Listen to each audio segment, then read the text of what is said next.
ناظرین، پاکستان میں کورونا کی لہر تیزی سے سرایت کرتی جا رہی ہے اور آج کی جو اہم پیش رفت رہی وہ وزیر اعظم عمران خان کا کووڈ 19 کا ٹیسٹ پازیٹو آنا قرار پایا، جس کے بعد ہم نے دیکھا کہ لوگوں میں ایک ہلچل، اور اس سے پہلے سے بھی معاملات تھے لیکن وزیر اعظم کا کووڈ ٹیسٹ پازیٹو آ جانا، اور اس کے بعد اب سے کچھ ہی دیر پہلے زلفی بخاری کا ٹویٹ جس میں خاتون اول بشرا بی بی کا بھی کووڈ ٹیسٹ پازیٹو آ چکا ہے۔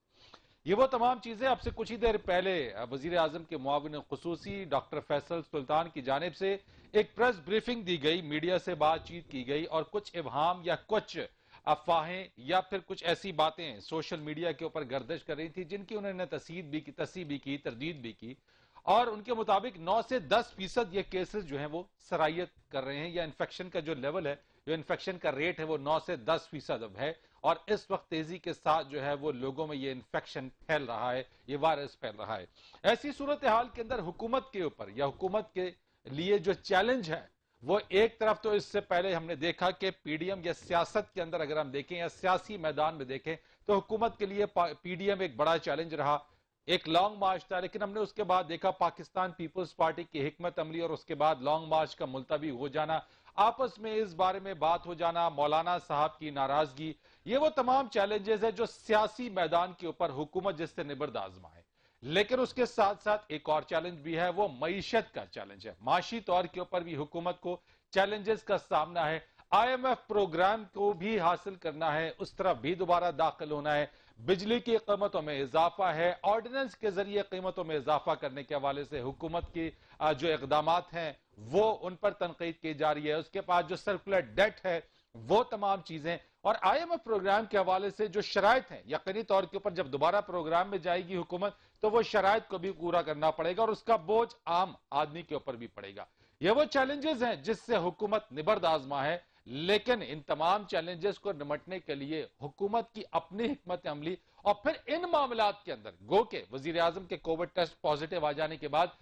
سوشل میڈیا اور وزیر اعظم کے لیے نیک تمناؤں کا اظہار، چاہے وہ مقامی سطح کے اوپر مختلف پارٹیز یا رہنماؤں کی طرف سے ہوں یا پھر بین الاقوامی سطح کے اوپر، جیسا کہ ہم نے دیکھا اب سے کچھ دیر پہلے بھارتی وزیر اعظم نریندر مودی کا بھی ٹویٹ آیا جس میں وزیر اعظم عمران خان کے لیے نیک خواہشات کا اظہار کیا گیا۔ ٹویٹر، فیس بک اور سوشل میڈیا کے دیگر پلیٹ فارم وزیر اعظم عمران خان کے کووڈ پازیٹو آ جانے کے بعد نیک خواہشات سے بھرا ہوا ہے، اور ایسے معاملے کے اندر سیاست ہونی بھی نہیں چاہیے، لیکن سیاسی جماعتیں جب سیاست ہوتی ہے تو اس میں ایسے معاملات کے اندر خاص طور پہ جب حکومت مختلف چیلنجز میں پھنسی ہوئی ہو تو پھر سیاسی جماعتیں یا اپوزیشن پارٹیز اس پر تنقید کا بھی نشانہ بناتی ہیں۔ ان سب پر آج بات کریں گے،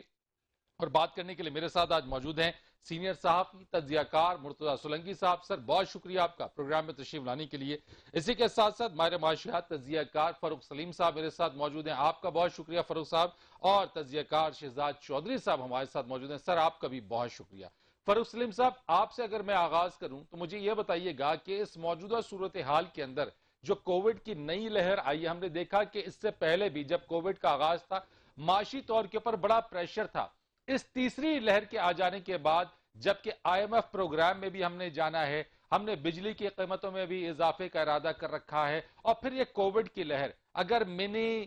مائکرو اسمارٹ یا پھر لاک ڈاؤن کے حوالے سے بات کریں تو گورنمنٹ کے لیے کتنا بڑا چیلنج ثابت ہوگا؟ فریم صاحب تھینک یو۔ پہلی بات تو میں جو کرنا چاہتا ہوں یہ ہے کہ جو دنیا بھر میں یونائٹڈ نیشنز کے ممبر ہیں وہ کوئی 193 ممالک ہیں جو اس کے ممبر ہیں، ان میں سے صرف ایک ملک ایسا ہے جو یہ کہہ رہا ہے کہ ہمارا نجی سیکٹر جو ہے وہ ٹیکے بھی اس کو بھی اجازت دے دی گئی ہے اور وہ بھی ویکسینیشن جو ہے وہ کرے گا، اور وہ ملک ہے پاکستان۔ تو یا تو ساری دنیا کہیں غلط سمت میں جا رہی ہے اور یا پاکستان غلط سمت میں جا رہا ہے، یہ بنیادی طور پہ جو ذمہ داری بنتی ہے وہ حکومت کی اپنی بنتی ہے۔ دوسری بات میں یہ کہنا چاہتا ہوں کہ آپ سوچئے کہ ہمارے پاس، ہماری حکومت کے پاس 50-50 کروڑ روپیہ ایم این اے کو دینے کے لیے تو ضرور ہے، لیکن انہوں نے ابھی تک ایک پھوٹی کوڑی 1 روپیہ بھی خرچ نہیں کیا گیا ویکسین خریدنے کے لیے۔ یعنی کہ جتنی بھی ویکسین اس وقت آ رہی ہے وہ خیرات میں آ رہی ہے، وہ چیریٹی میں آ رہی ہے، اور ہم بیٹھے انتظار کر رہے ہیں کہ کوئی ملک ہمیں ہاتھ دے دے گا، اور زیادہ تر وہ چائنا کی طرف سے آ رہی ہے۔ 5 لاکھ 2 دن پہلے آئے، اس کے بعد دوبارہ سے 5 لیکن سال فاروق سلیم صاحب آپ کہہ رہے ہیں کہ ہم نے کیا ویکسین منگوانے میں دیر کی یا پھر ہم نے انحصار صرف چیریٹی کی ویکسینز پہ کیا؟ یعنی کیا آپ سمجھتے ہیں کہ پہلے منگوا لینی چاہیے تھی ویکسینز ہمیں؟ دیکھیے حکومتی کاروبار ایسے چلتا ہے کہ پہلے آپ نے بجٹ میں ایلوکیشن کرنی ہوتی، آپ نے مخصوص کرنی ہے اماؤنٹ کہ یہ اماؤنٹ ہم دے رہے ہیں اور اس سے ویکسین خریدی جائے گی۔ اب دنیا بھر کے ممالک جو ہیں وہ فارماسیوٹیکل کمپنیز کے دروازے کھٹکا رہے ہیں، کچھ عرصے سے کھٹکا رہے ہیں، اور انہوں نے تقریباً اگلے کچھ سالوں کی جو ویکسین پروڈکشن ہے اس کو بک کر لیا ہوا ہے۔ ٹھیک۔ تو ہم تو بھی اب آلریڈی مس دا بوٹ، ہمیں پہلے پیسے ایلوکیٹ کرنے چاہیے تھے، اس کے بعد ویکسین خریدنی چاہیے تھی، ہم انتظار کرتے رہ گئے کہ ہمیں خیرات میں دی جائے گی۔ اب 22 کروڑ پاکستانیوں کی جان کا ان کی جان کے بارے میں سوالات ہیں، یہاں پہ ان کو ان کی جانوں کو تحفظ دینے کے بارے میں سوالات ہیں، اور ہمارے پاس 5 لاکھ ڈوزز آ گئی چائنا کی، 5 لاکھ اور آ گئی چائنا کی، جس سے تقریباً 0.5% آبادی جو ہے اس کو کور کیا جائے گا۔ اب ہم انتظار کر رہے ہیں کہ کوویکس کی طرف سے کوئی ہمیں مزید خیرات مل جائے اور پھر ہم مزید پاکستانیوں کو جو ہے وہ ویکسینیشن ان کی کر سکیں۔ تو یہ بڑا غلط اسٹیپ تھا، ہمیں بجٹری ایلوکیشن کرنی چاہیے تھی۔ اور اب آپ سوچیے کہ آسان ترین اگر کوئی مشورہ دینا چاہے حکومت کو تو وہ ہے کہ آپ سرمایہ کاری کریں ویکسین کے اندر، آپ اپنے شہریوں کی پہلے ان کی جان کو تحفظ فراہم کریں، اس کے بعد پھر ہم معیشت کے پہیے کے اوپر فوکس کرنا شروع کر دیں گے۔ رائٹ، تو یہاں میں پہ شہزاد چودھری صاحب آپ کی طرف آتا ہوں۔ فاروق سلیم صاحب نے جس جانب اشارہ کیا، سر آپ بھی یہ سمجھتے ہیں کہ ہم اب تک جو ہے جو ہمیں چیریٹی میں دی جانے والی ویکسین ہے اس پر ہم نے انحصار کیا ہے؟ اگر فاروق سلیم صاحب کے مطابق اگر ہم نے یہ ویکسینز منگوا لی ہوتی یا اس میں بجٹ ایلوکیشن کر کے ویکسینز خرید لی ہوتی تو کیا ہم اس تھرڈ ویو سے بچ سکتے تھے؟ میرا تھرڈ ویو سے تو بچنا مشکل تھا، کیونکہ دنیا بھر میں جہاں ویکسینز ہیں اور جہاں پر یہ معاہدے ہو چکے ہیں وہاں پر بھی تھرڈ ویو چل رہی ہے، اور اتنی ہی ڈیڈلی ہے جتنی پاکستان میں ہے۔ پاکستان میں تو خوش قسمتی ہماری رہی کہ پہلی 2 ویوز کے اندر نقصان اتنا نہیں ہوا جتنا باقی دنیا میں ہو چکا۔ تو پیسے والے ملک اور ایسے ملک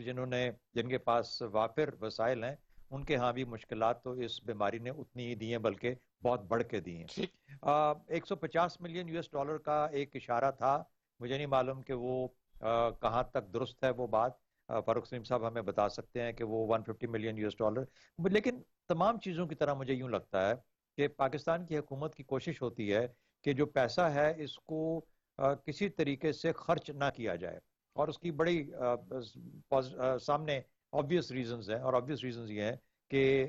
پیسہ ہے نہیں، اور پیسہ جتنا بچ سکتا ہے اس کو بچایا جائے۔ خیال شاید یہ بھی ہوگا کہ پاکستانی اب تک جس طریقے سے بچے رہے ہیں شاید ایسا ہی معاملہ چلتا رہے، اور شاید اتنی زیادہ تعداد میں نہ خریدنی پڑے۔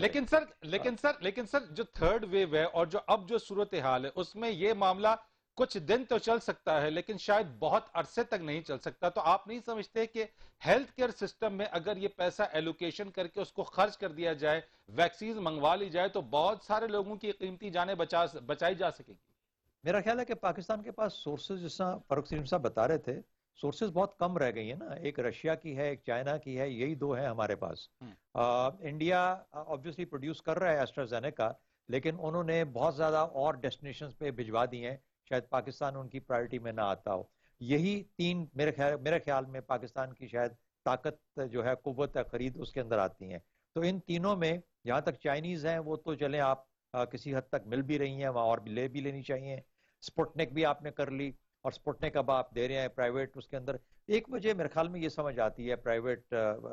اس میں دینے میں، مارکیٹ میں، کہ شاید پیسے والے جو لوگ ہیں اگر وہ تھوڑا سا پیسہ خرچ کر کے وہاں پہ لگوا لیں، جو کہ بہت سے لگوانا بھی چاہتے ہیں، اور 91% افیکٹونیس سپوٹنک کی ہے، بیٹر دین دا چائنیز، تو ہو سکتا ہے کہ لوگوں کا، ان کا گورنمنٹ کا خیال ہو کہ امیر وہاں سے لگوا لے گا اور شاید یہ غریبوں کے لیے بچ جائے۔ اب یہ ہم قیافہ لگا رہے ہیں، یہ ضروری نہیں ہے کہ جو ہم کہہ رہے ہیں یہ سچ ہو سکتا ہے، انہیرنٹ ڈیلیز ہیں بیوروکریسی کے اندر، فیصلے نہیں کیے، وقت پہ نہیں کیے، وہ سب چیزیں درست ہیں، لیکن چونکہ کہیں نہ کہیں پہ ہمیں تھوڑا سا مارجن دینا چاہیے ان چیزوں کو، ان لمیٹیشنز کو جو کہ حکومت، کوئی بھی حکومت ہوتی ہے، نہیں کہ عمران خان کی حکومت، کوئی بھی حکومت ہوتی ہے شاید ان وسائل کی کمی کے اندر رائٹ شاید بہت بہت لمیٹیشنز ہوتی ہیں، رائٹ اس کو بھی خیال میں رکھنا بالکل ٹھیک. مرتضی اسلم صاحب، میں آپ سے پوچھنا ہے، جس طرح فاروق صاحب نے بات کی اور شہزاد چودھری صاحب بات کر رہے تھے، آپ کے نزدیک آپ سمجھتے ہیں کہ یہ ایک بڑا چیلنج ابھر کر اب سامنے آئے گا؟ چلیں سیاسی میدان میں تو چیلنجز ہیں، معاشی میدان کے چیلنجز اپنی جگہ پہ،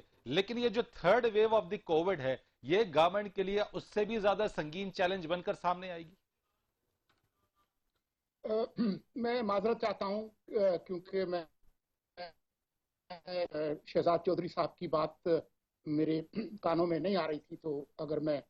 کوئی بات دہرا دوں تو مجھے معاف کیجیے گا. لیکن میں سمجھتا ہوں کہ کورونا کی یہ جو تیسری لہر ہے اس کے حوالے سے بھی اس حکومت نے اتنی ہی غیر ذمہ داری کا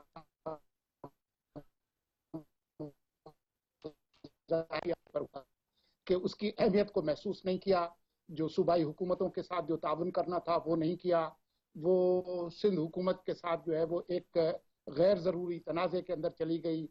اور جو انتظامات کرنے کے وہ نہیں کیے، جو تافتان کا جو ڈیزاسٹر ہوا، جو رائیورڈ میں ہوا،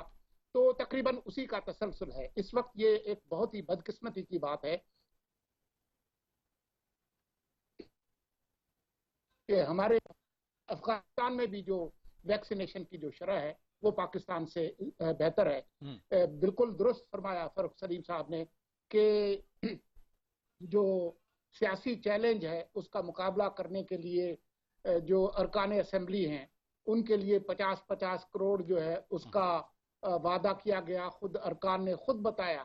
سپریم کورٹ میں البتہ حکومت نے کہا کہ نہیں ایسی کوئی بات نہیں ہے، لیکن ارکان جو ہیں حکومتی انہوں نے خود بتایا کہ ان کو کتنے پیسے ملے ہیں. لیکن مرتضی اسلم صاحب، ان تمام تر چیزوں کے بعد میرا تو سوال یہ ہے کہ یہ تمام چیزیں اپنی جگہ پہ، یہ کتنا بڑا چیلنج ثابت ہوگا حکومت کے لیے؟ بہت بڑا چیلنج ہوگا، کیونکہ ان قریب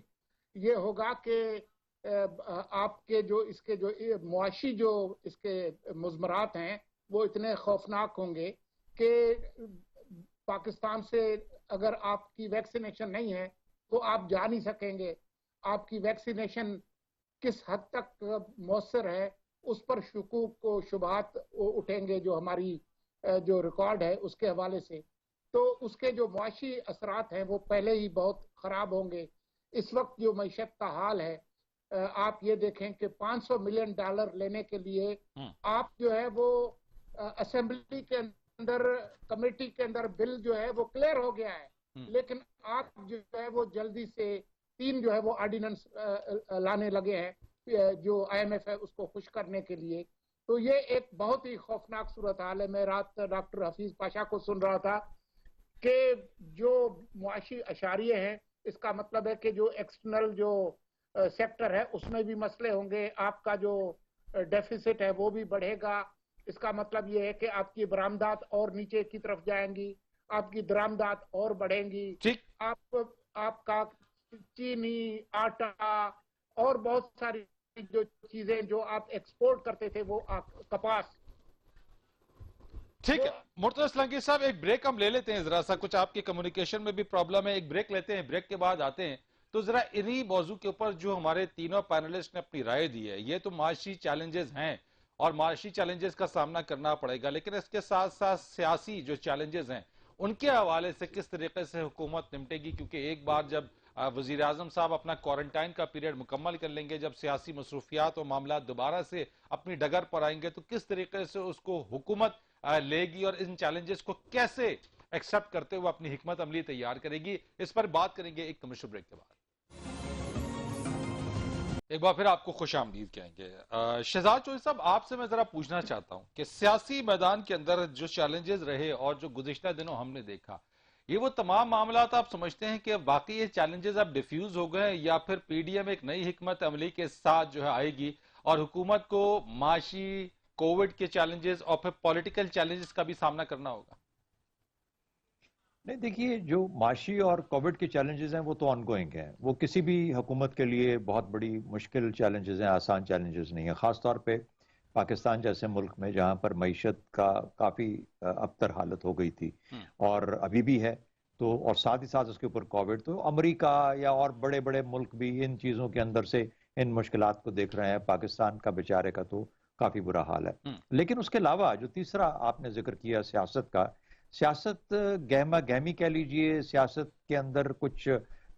گرمی کہہ لیجئے، یہ تو ہمارے ہاں اب کافی عرصے سے، سال سوا سال سے چل رہی ہے. اور اس کی بنیاد میرا خیال ہے جو اب تک میں سمجھاؤں وہ یہ ہے کہ ایک کنسرٹڈ ایفرٹ ہے ہماری اپوزیشن پارٹیز کی طرف سے کہ کس طرح اس گورنمنٹ کو ریپلیس کیا جائے. اب اس پوائنٹ پہ، اس نقطے پہ آتے آتے کہ آیا ریپلیس کرنا ہے، اس کو ختم کرنا ہے، کس طریقے سے کرنا ہے، وہ ظاہر ہے کہ اب ہمارے ہاں وہ مسئلے آ گئے ہیں. تو اگر آپ کے سوال کا جواب میں دوں تو جواب یوں بنتا ہے کہ یہ ڈیپینڈ کرتا ہے کہ پاکستان پیپلز پارٹی کیا فیصلہ کرتی ہے، کیا وہ استعفے دینے کے لیے تیار ہے یا استعفے نہیں دے گی اور کوئی اور رستہ اختیار کرنا چاہتی ہے، اور پھر اس کے بعد پی ڈی ایم کی کہ کیا ان کا فیصلہ بنتا ہے. ایک چیز اور بڑی واضح ہے میرے خیال میں کہ پاکستان پیپلز پارٹی کی جو آرگنائزیشن ہے، بھلے آپ پنجاب میں اور ناردرن پاکستان میں شاید آپ کو اتنی نظر آتی ہو، لیکن اس کے باوجود گلگت بلتستان میں آپ نے دیکھا انہوں نے الیکشن بڑے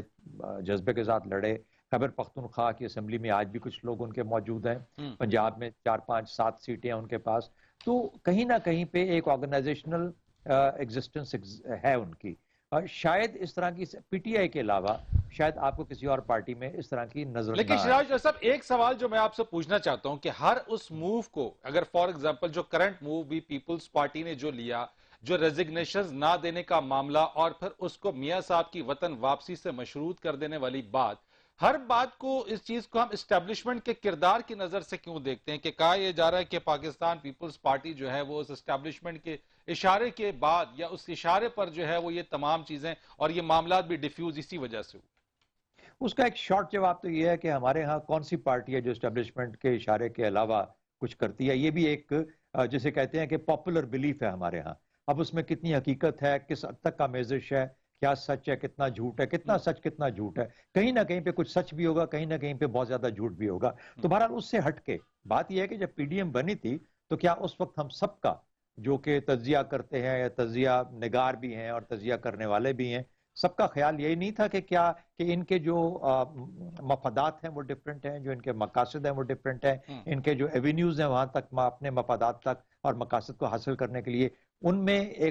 اگر یکجہتی لانا یا یکسوئی لانا شاید ایک بہت بڑی انڈرٹیکنگ ہوگی. بہرحال اٹس ٹو ارلی ٹو سے اینی تھنگ، انتظار کر لیتے ہیں. ابھی نظر یہ آ رہا ہے کہ Pakistan people's party is not willing کہ یہ جو ڈیموکریسی کا یا جو جمہوریت کا جو رستہ ہے اس میں کسی طریقے سے بھی خلل ڈالا جائے. اور آپ کو یاد ہوگا کہ اسمبلی میں آصف زرداری صاحب نے بڑا،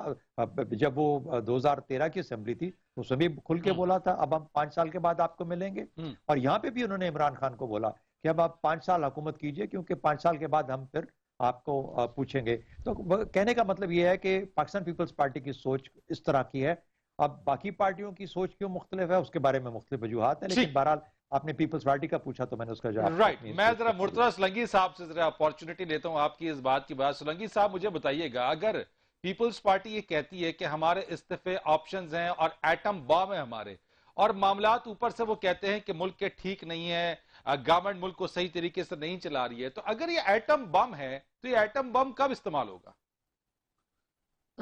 میرے خیال میں نہ یہ ایٹم بم ہے پیپلز پارٹی کی نظر میں اور نہ کبھی یہ استعمال ہوگا. آپ ذرا اس سیاسی تناظر کو سمجھنے کی کوشش کریں